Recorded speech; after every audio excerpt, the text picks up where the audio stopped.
എല്ലാവർക്കും നമസ്കാരം. നമ്മളുടെ വീഡിയോ എല്ലാവരും കാണുന്നുണ്ട് എന്ന് വിശ്വസിക്കുന്നു. നിങ്ങൾ സബ്സ്ക്രൈബ് ചെയ്യണം, പിന്നെ ഷെയർ ചെയ്യുകയും വേണം. അപ്പോൾ ഇന്ന് പുതിയൊരു വിഷയമായിട്ടാണ് വന്നത്. ഈ ഗോത്രക്കാരുടെ ഏകദൈവങ്ങളും ഈ ആകാശത്തിൽ നിറഞ്ഞു നിൽക്കുന്ന ചൈതന്യമായ പരബ്രഹ്മവും തമ്മിലുള്ള ബന്ധം അതാണ് പറഞ്ഞുകൊണ്ടിരിക്കുന്നത്. ഇപ്പോൾ നമ്മൾ സാധാരണ അറിയും, ലോകങ്ങളിലെ വളരെ മുൻപ് തന്നെ ഈ ഗോത്രവർഗക്കാരും ഈ ദൈവത്തെ ആരാധിച്ചിരുന്നു.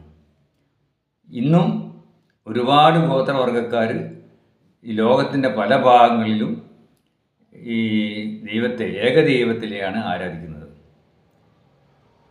അപ്പോൾ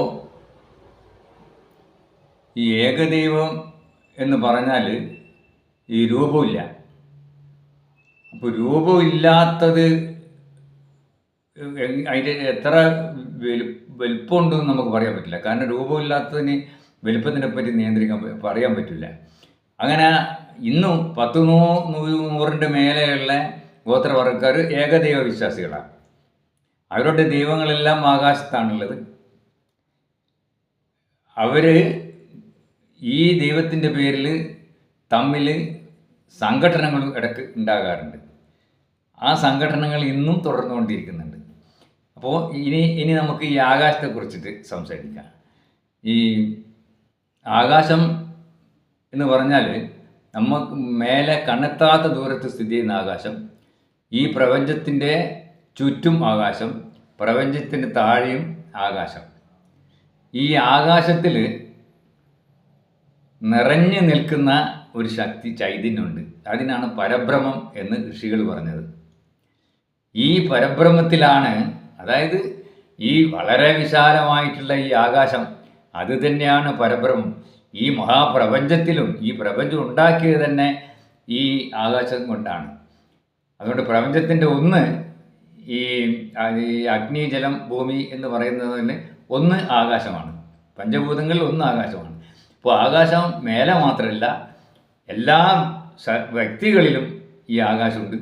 ഈ പ്രപഞ്ചം നിറച്ചും ആകാശമുണ്ട്. അപ്പോൾ ഈ ദൈവം ഏകദൈവം എവിടെയാണുള്ളതെന്ന് പറയാൻ പറ്റില്ല നമുക്ക്.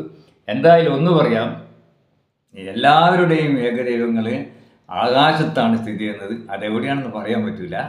ചില ആൾ ദൂരെ എന്ന് പറയും, ചില ആൾ അടുത്ത് എന്ന് പറയും. അത് പറയാൻ പറ്റില്ല.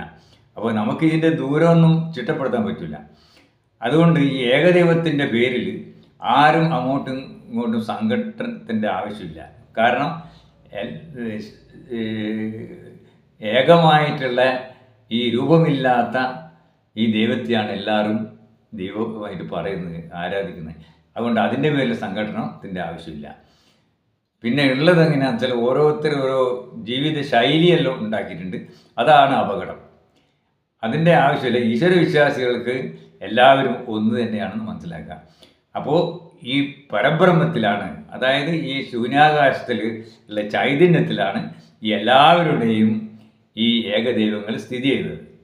അത് അറിയിക്കാൻ വേണ്ടിയിട്ടാണ് ഇന്ന് ഈ ഒരു ചെറിയൊരു വേഷം വന്നത്.